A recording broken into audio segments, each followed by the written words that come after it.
But when you get into a secret society of spirit worshippers, then, and especially when you're invited there by the direction of the higher-ups in the spirit world, you never get out of there alive.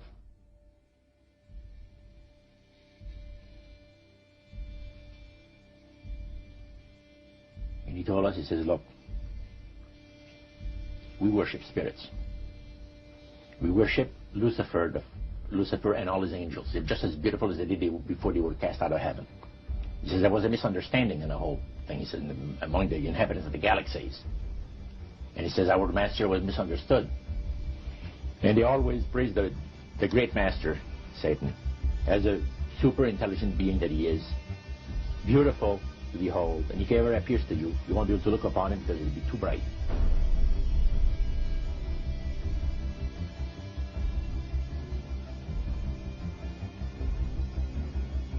What have Herbert Hoover, Art Linkletter, Jack London, and Richard Nixon all had in common?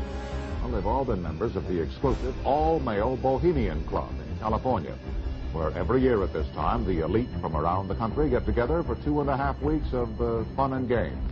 Among its members are businessmen like Leonard Firestone and Edgar Kaiser, and political figures like Gerald Ford, Henry Kissinger, William French Smith, and George Shultz. President Reagan, Vice President Bush, and Defense Secretary Weinberger are members of other camps. Richard Nixon is a Bohemian, and so are high-ranking executives of such companies as Eastern Airlines, Standard Oil of Indiana, and Bank of America. Privacy is one of the Grove's most cherished virtues. Members may not photograph, record, speak, or write about activities at the retreat. While many public officials are Grove members, the press is a distinctly unwelcome guest. We're from ABC News. Well, get back there. Get back there. Can we talk to somebody in the... Get back there. You see, for over 120-plus years in Northern California, in Sonoma County, on a 2,700-acre secluded redwood grove, leaders from around the world, prime ministers, chancellors, presidents, governors, again, the heads of industry, banking, academia, the media, Hollywood, travel there to engage in bizarre, ancient Canaanite, Luciferian, Babylon mystery religion ceremonies.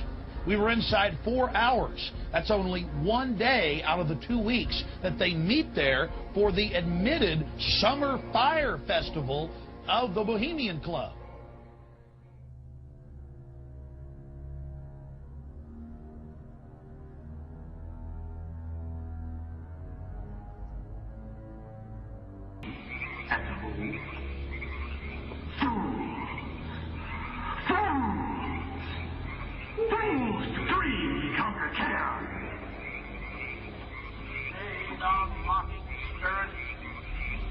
It is not all a dream. We know thou waitest for us, year after year, within this happy grove. Our fellowship bends thee for a space. Thy malevolence which would pursue us here has lost its power under these friendly trees. So shall we burn thee once again this night, and in the flames that eat thine effigy, we shall read the sign, Midsummer sets us free. Ye shall burn me once again.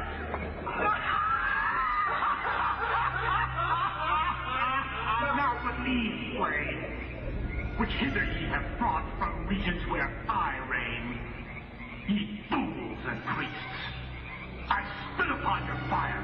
Hail fellowship's eternal flame. Once again, Midsummer sets us free.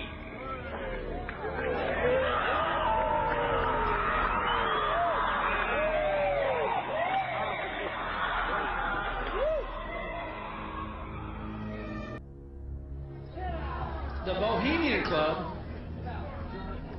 as you say, the Bohemian Club, that's where all those rich Republicans go up and stand naked against redwood trees, right?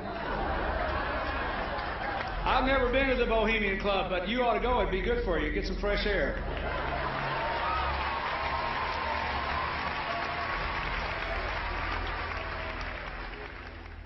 One last question.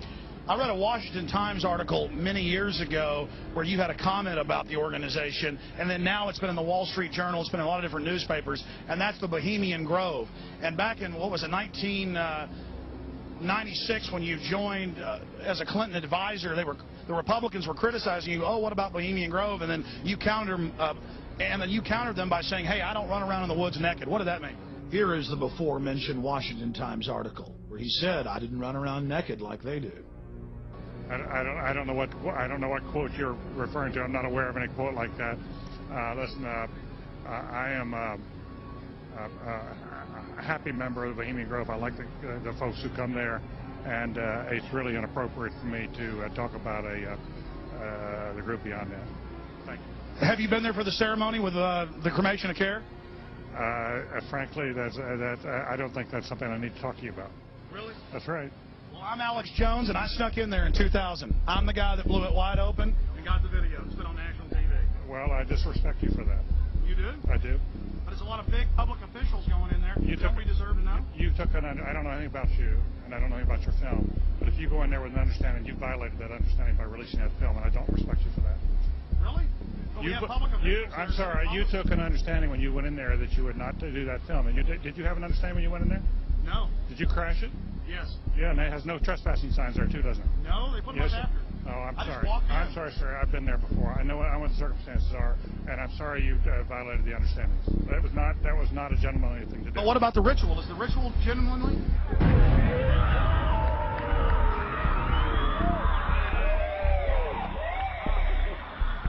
Sir, everything. I don't owe you this comment. I know. This is what's called ambush journalism, and I disrespect you for that as well. So thank you and goodbye. The ritual? That's none of your damn business.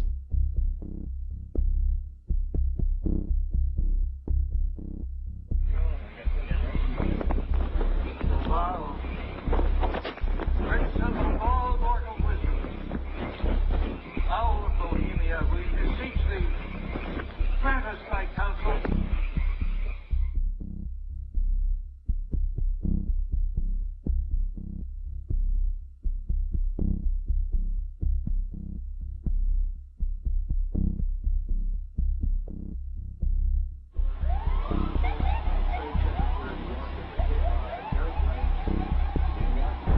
Oh my God! Oh my God! Oh my God! Oh my God! Oh my God! I told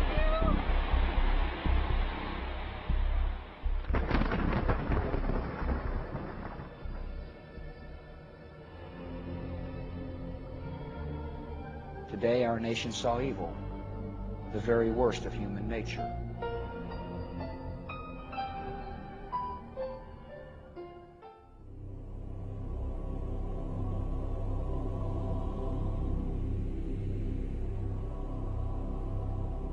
They had exactly the same agenda, and that was for bringing in this New World Order.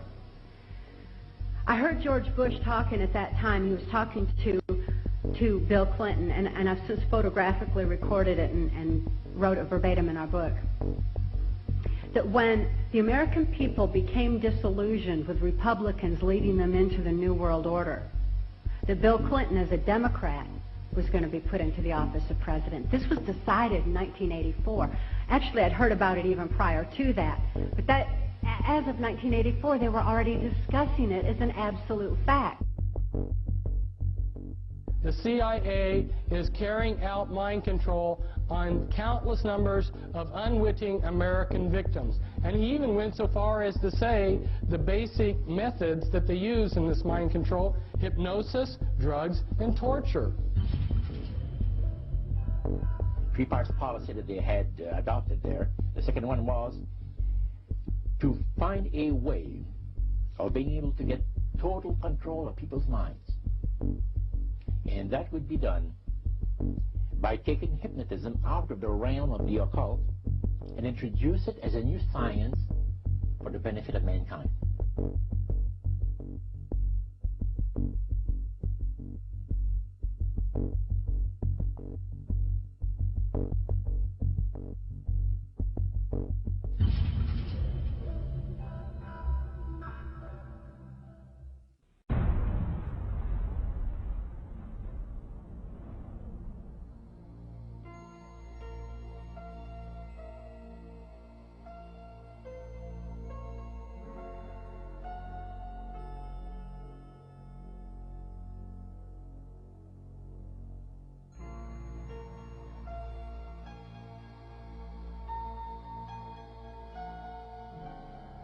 reflecting a policy of genocide either against the Tibetan people themselves or against their culture.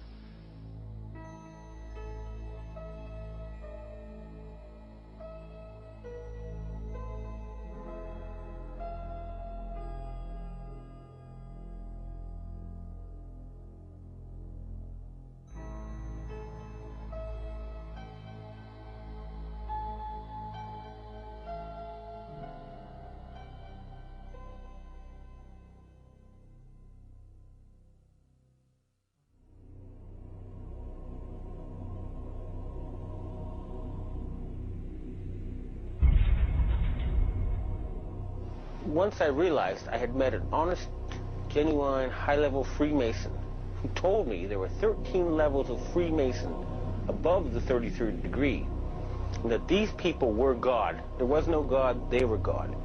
So I asked them about their plans to kill people, and they said, yes, there are too many people on the planet. We need to get rid of several billion, and war doesn't seem to work, so we're going to use disease and starvation.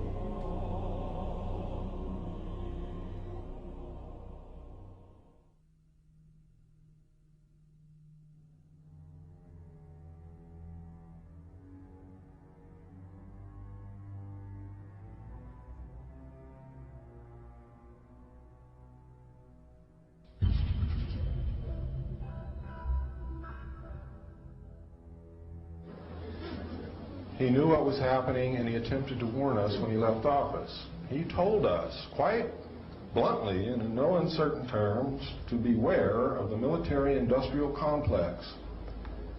And who is the military-industrial complex? It is the members of the Council on Foreign Relations, and since the inception of the Trilateral Commission as well.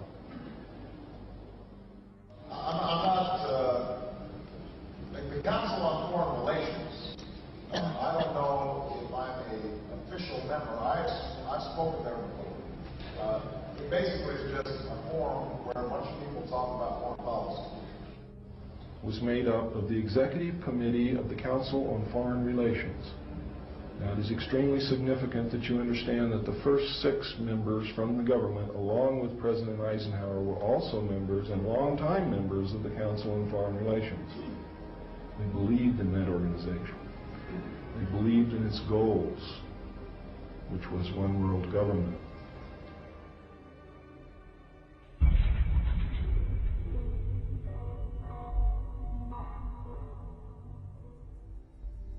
Number 15, create industrial depression and financial panic, unemployment, hunger, shortage of food. Use this to control the masses or the mobs, and use the mobs to wipe out all those who dare to stand in the way. Well, I'll tell you right now, every expert I've talked to is talking about food shortage. And it's coming, I'm convinced. Well, what were they? Because I'd never seen anything like that. And his statement was that if he told me, I would be one of few people